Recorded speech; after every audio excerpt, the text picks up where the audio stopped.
지난 9월 28일 인도네시아에 술라웨시라는 섬이 있습니다. 그 섬에서 강도가 무려 7.5에 달하는 강한 지진이 발생했습니다. 그 지진과 계속해서 일어난 쓰나미로 인해서 무려 1,400명이나 되는 사람이 죽었습니다. 뿐만 아니라 800여 가구가 살고 있던 큰 마을이 땅속에 순식간에 함몰되기도 했습니다. 그 결과 이재민이 20만 명이 달하는 이재민이 발생했다 합니다. 그래서 먹고 마실 필수품조차 없어가지고 고통에 시달리고 있었기 때문에 유엔이 긴급 대응 자금을 118억 원이나 지원했고 우리나라 정부에서도 100만 달러나 되는 긴급 구제금을 보냈습니다. 현대자동차 그룹과 SK그룹과 CJ그룹과 롯데그룹과 이런 우리나라 재계에서도 차량과 구호승금을 지원해 보냈다고 합니다. 이런 구제와 사랑은 재난을 당한 사람들에게 다시 일을 쓸 수 있는 큰 힘이 될 것입니다. 그리고 그것은 그들이 당한 고통과 슬픔을 이길 수 있는 아주 큰 위로가 될 것입니다. 그런데 오늘날 세상에는 이런 사랑과 긍휼이 점차 식어져 가고 있다고 말합니다. 그래서 사람들은 참 무섭다라고까지 말하고 있습니다. 그리고 우리 삶에 행복을 이어주고 행복을 지켜주고 행복을 만들어가는 우리의 말, 우리 입으로 하는 말, 이 말은 또 어떻습니까?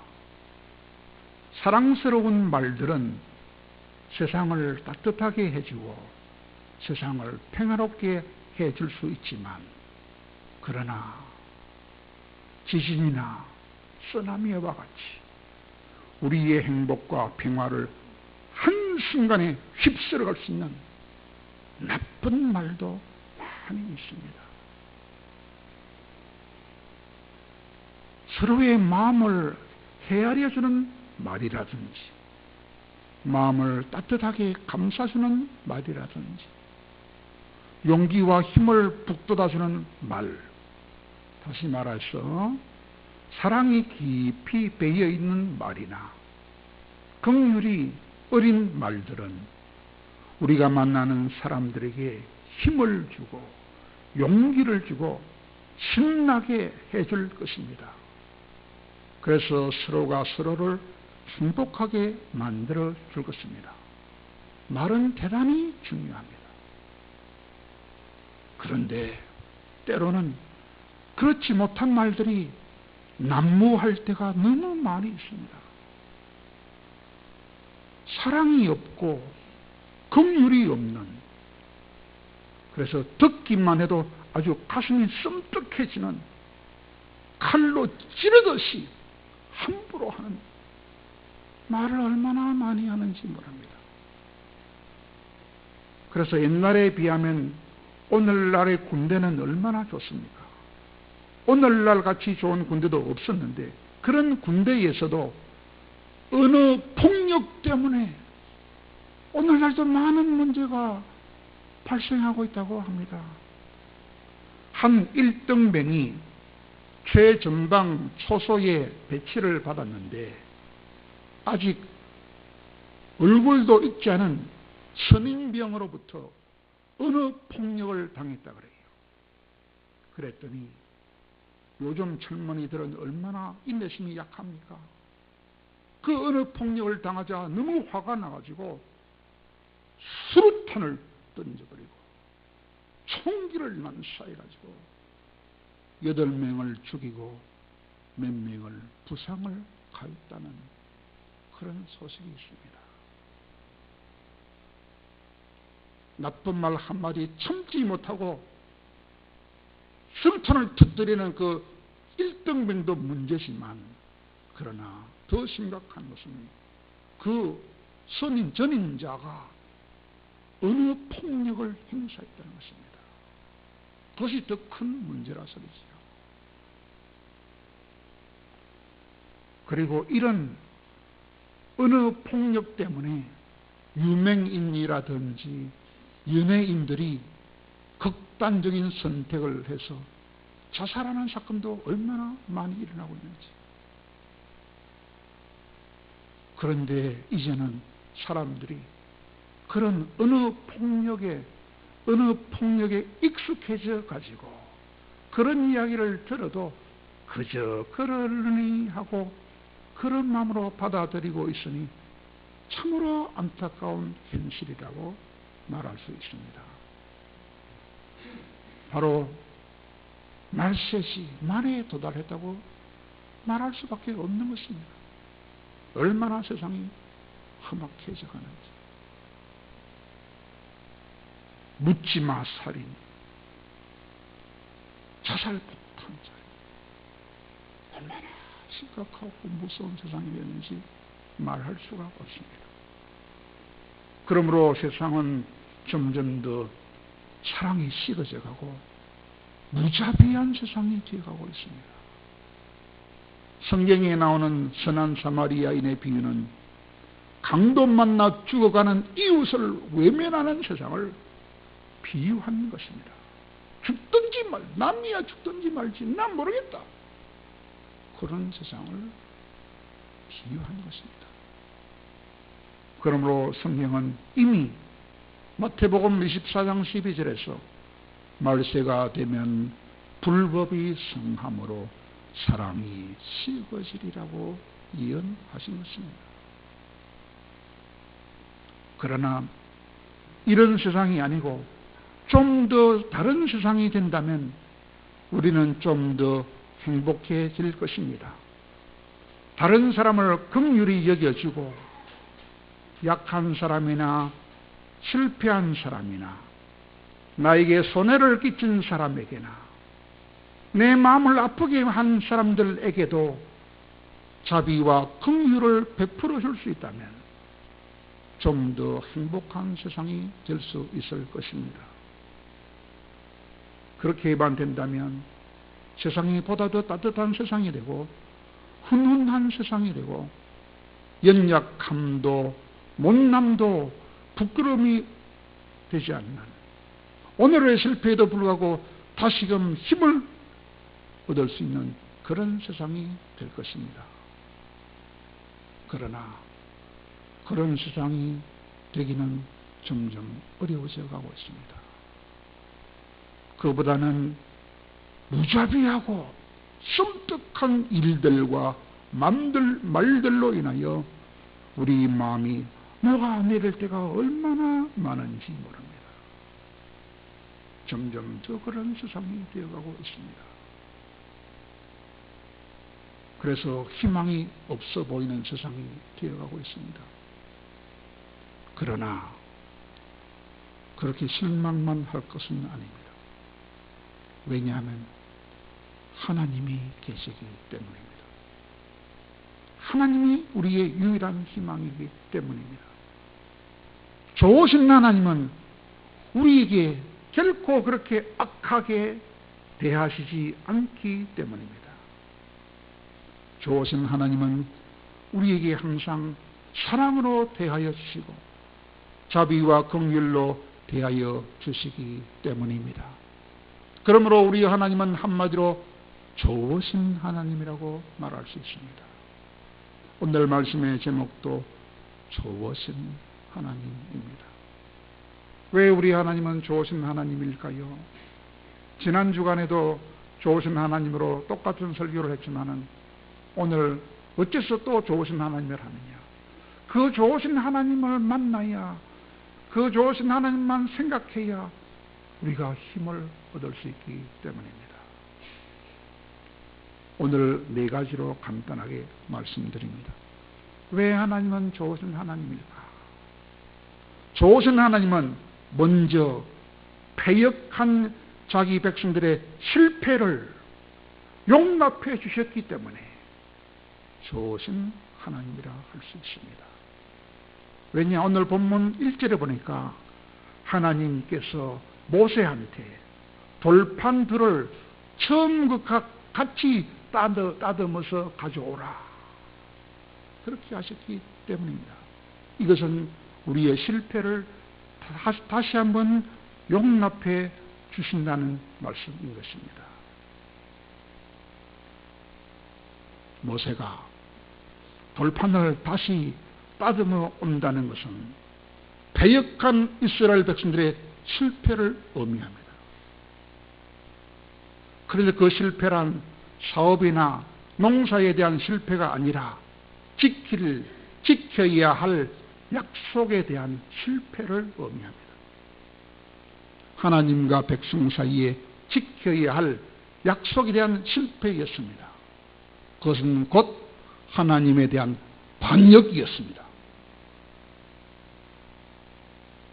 그것은 하나님의 은혜와 사랑을 배신한 것이며 모독한 것이며 짓밟은 것이며, 그것은 정말로 무서운 사건이었습니다. 무슨 사건입니까? 송아지 우상 숭배 사건 말입니다. 그것은 하나님과의 언약을 파기한 것이며 그들에게로 향했던 하나님의 기대를 저버린 반역 행위였던 것입니다. 하나님이 그들의 구원자가 되어주시고 인도자가 되어주시는 것을 기뻐하지 아니한 것이며 원하지도 아니한 반역 행위였던 것입니다. 그러므로 그들은 하나님 대신에 금송아지를 세워가지고 그 금송아지를 그들의 구원자와 인도자라고 부르면서 그 금송아지 앞에서 제물을 드리고 그 우상 앞에서 먹고 마시며 춤추며 기뻐하며 뛰놀았던 것입니다. 하나님은 이런 이스라엘 백성들을 향하여 패역한 백성이다라고 불렀습니다. 목이 곧은 백성이다라고 불렀습니다. 목이 곧으면 목이 부러져요. 목이 곧으면 목이 부러져 버립니다. 죽는 것입니다. 이제 그들이 하나님을 멸시하고 하나님을 버렸으므로 하나님도 그들을 버려야 마땅했습니다. 그리고 하나님이 그들에게 미리 말씀하셨던 것처럼 심판과 형벌을 내려야만 마땅했습니다. 그런데 하나님은 그들의 실패를 용서하시고 용납하시고 그 백성들이 끊어지지 않게 해주셨던 것입니다. 그러면 하나님은 어떻게 그 백성들의 그 패역무도한 죄를 용서하시고 용납해 주셨을까요? 그것은 모세가 자기 생명을 버릴 각오로 그들을 위하여 중보 기도해 주었기 때문입니다. 우리도 마찬가지입니다. 예수님께서 우리 위하여 목숨을 바치셔서 우리의 중보자가 되었기 때문에 하나님은 우리 죄를 용서해 주신 것입니다. 그런 용서의 하나님, 그 하나님은 정말로 좋으신 하나님이 아닐 수 없습니다.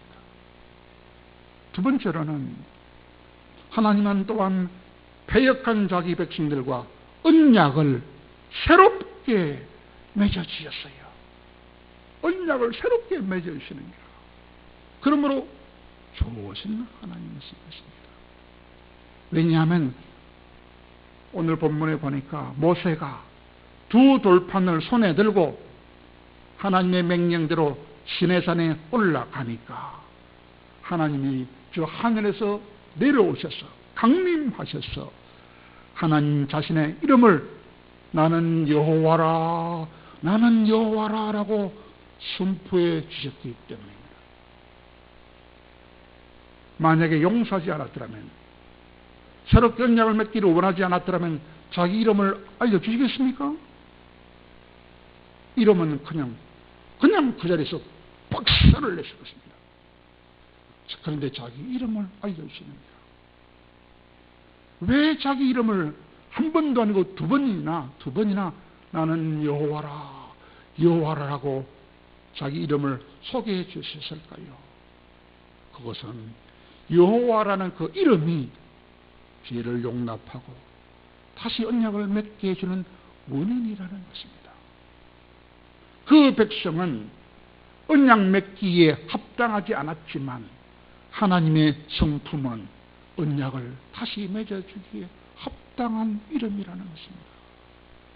여호와라는 이름, 너무너무 좋은 이름이라 그 말입니다.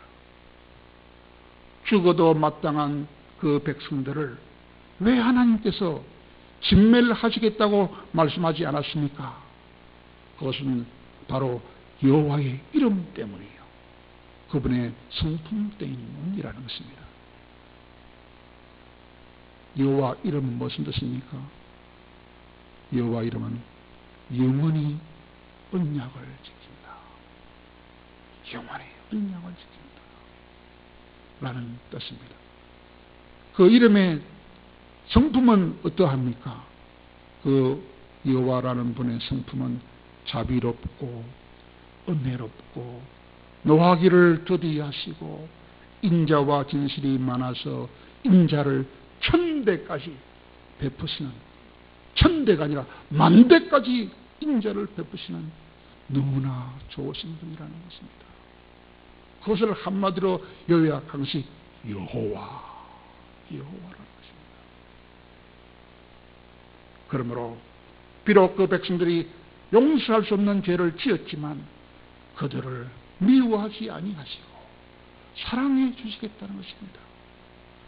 마지못해서 사랑해 주시는 것이 아니고 전에 아무 일이 없었던 것처럼 사랑해 주신다는 것입니다. 처음 사랑할 때처럼 새롭게 다시 사랑해 주시겠다고 하는 말인 것입니다.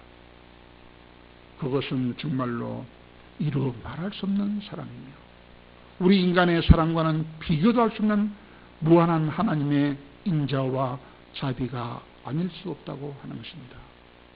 그런 사랑을 베풀겠다는 것입니다. 그래서 내 이름은 여호와라 이렇게 말씀하신 것이죠. 그러므로 너희들은 죄를 지었다고 이제는 죽게 되었다고 위축되지 말고 다시 거룩한 사랑의 자리에 나아오라 그런 말씀입니다. 그러므로 죄를 지어 죽어 마땅한 우리들을 다시 첫사랑으로 사랑해 줄 테니까 위축되지 말고 다시 거룩한 사랑의 자리로 나아오라고 불러주시는 그 하나님은 어찌 좋으신 하나님이라고 하지 않을 수 있겠습니다. 세 번째로는 하나님은 또한 패역한 백성들과 동행해 주실 것도 허락해 주셨습니다. 다시 너희들과 동행해 주겠다 라고 동행해 주실 것도 허락해 주셨으니 어찌 그 하나님은 좋으신 하나님이라고 하지 않을 수 있겠습니까? 왜냐하면 하나님이 강림하셔서 자신의 이름을 선포하실 때에 모세가 땅에 엎드려서 주여 내가 주께 은총을 입었거든 원컨대 주는 우리와 동행하여 주시옵소서라고 간청했을 때 주님은 허락해 주셨기 때문입니다. 그러면 여러분 모세는 왜 하나님께 하나님이여 우리와 동행하여 주옵소서 왜 동행해 달라고 요구했을까요? 그것은 만약에 하나님이 자기 민족과 동행해 주지 않으신다면 그들만의 힘으로는 도저히 광야에 도사리고 있던 그 많은 위험을 이겨낼 수가 없었기 때문입니다. 뿐만 아니라 그들의 힘만으로는 앞으로 가나안 땅에 들어가도 가나안 땅에서 진치고 있던 그 무수한 악하고 독한 가나안 족속들을 물리칠 수가 없었기 때문에 하나님 우리와 통행하여 주시옵소서라고 간구하지 않을 수 없었던 것입니다. 그러자 하나님은 그 요구를 들어주시되 조건을 하나 걸었습니다. 무슨 조건일까요? 너희들 몸에 붙어있는 장신구를 다 떼어내라 그랬어요. 그래야만 고려해 보겠다 그랬어요. 왜 그랬을까요? 장신구가 뭡니까? 그들 몸에 목걸이, 팔걸이, 코걸이 그 장식을 가지고 떼내서 금송아지를 만들지 않았습니까? 그 장신구가 남아있으면 또 언젠가 그것을 떼가지고 우상을 만들 것이라고 말이에요. 그러면 이제는 다시는 용서받을 수 없어요. 그렇기 때문에 그 다시금 우상숭배의 죄를 지을 가능성을 제거하여 주심으로써 동행해 주겠다고 약속했던 것입니다. 비록 장신구뿐일까요? 아까 이혜영 집사님이 기도한 것처럼 내 몸에 돈이 좀 생기면, 내가 돈이 좀 생기면 하나님을 잊어먹어요.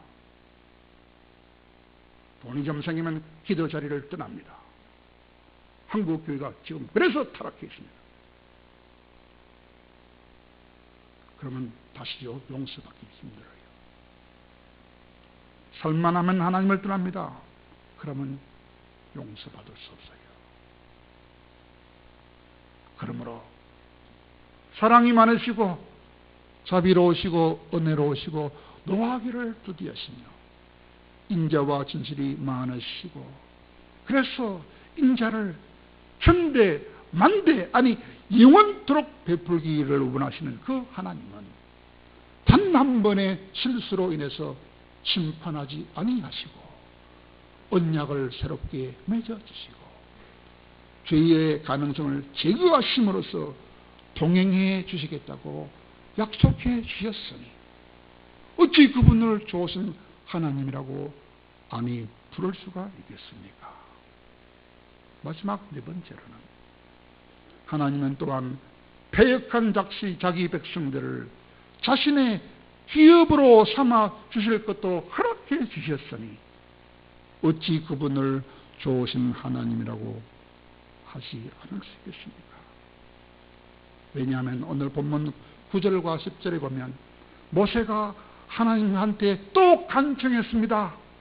주여 내가 주께 은총을 입었거든 원하건대 우리의 악과 죄를 사하여 주시고 우리를 주의 기업으로 삼아 주시옵소서. 주의 뭐로 삼아 달라고요? 기업으로 삼아 주시옵소서라고 간청했을 때 주님은 알았다 하시고 허락해 주셨기 때문입니다. 여러분 기업이 뭡니까? 기업이 뭐냐?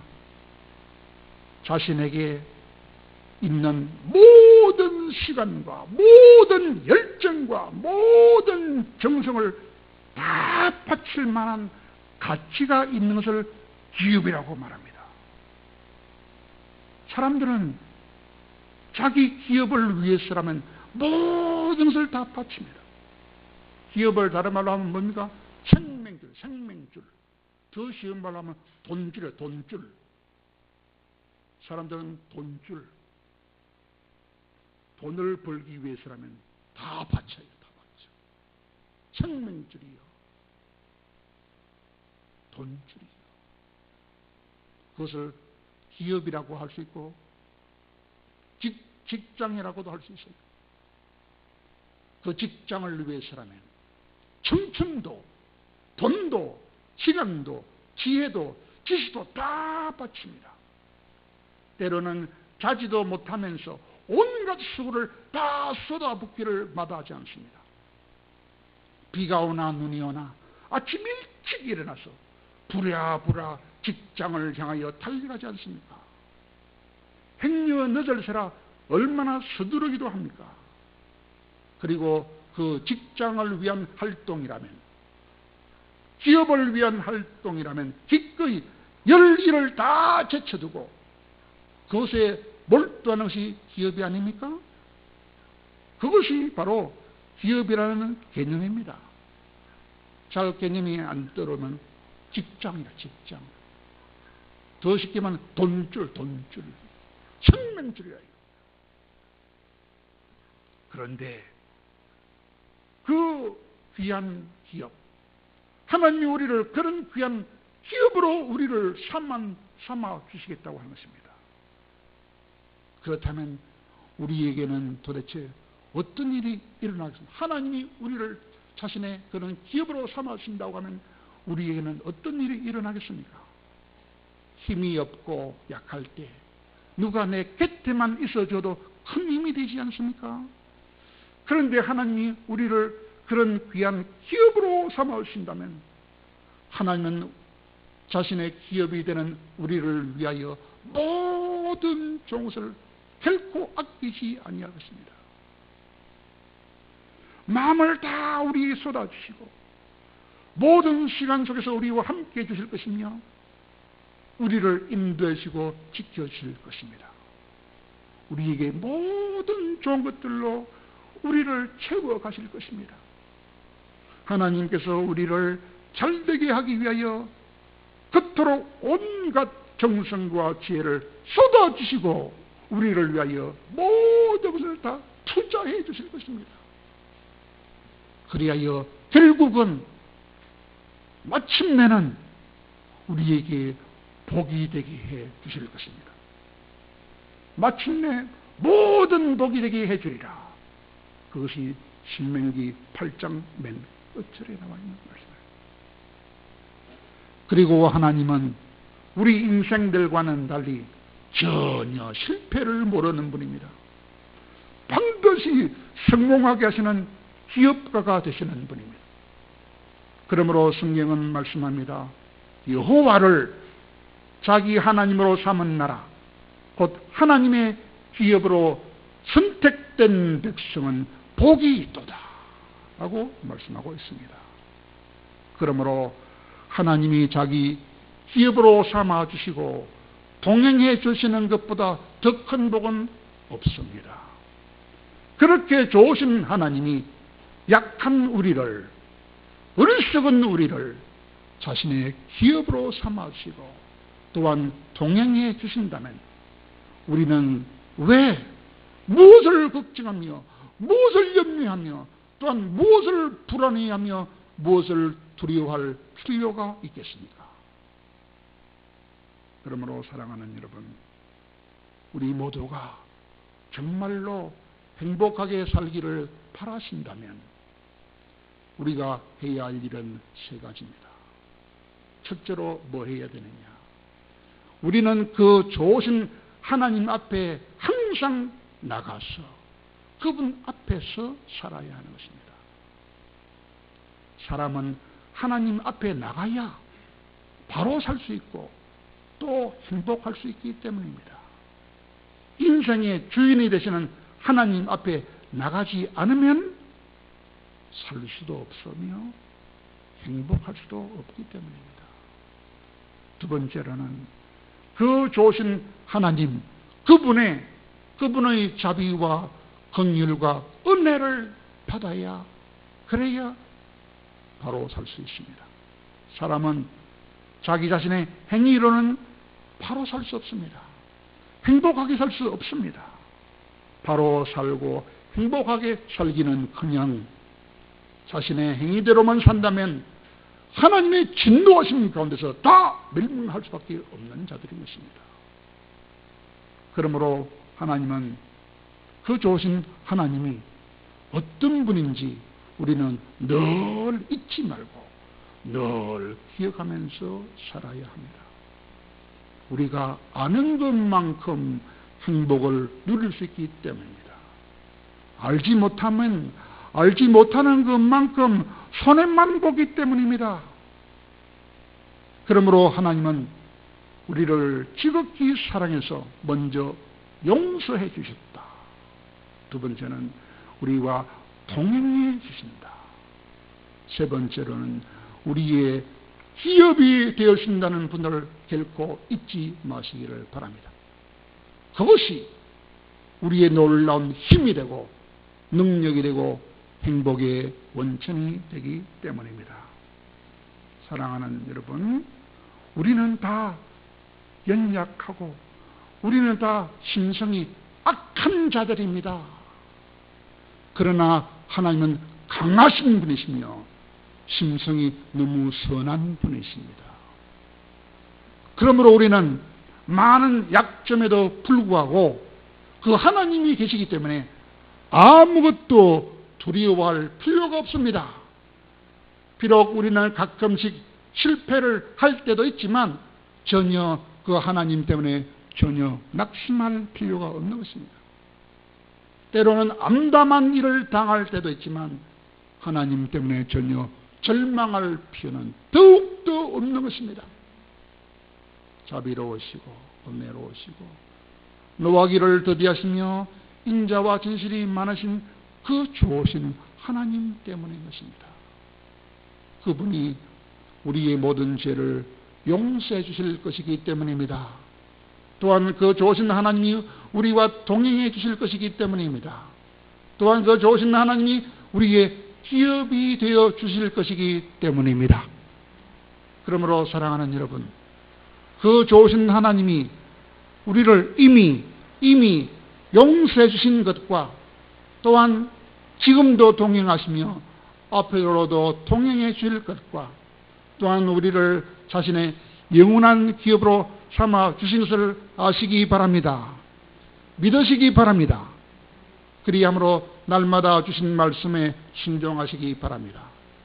그리고 또한 날마다 두루마리를 빠는, 날마다 발에 묻은 먼지를 빠는, 날마다 회개하는 자가 됨으로써 하나님이 주시려고 예비하신 모든 축복을 받아 영원히 기쁘게 살아갈 수 있는 우리 모두가 되기를 예수님의 이름으로 간절히 축원하옵나이다.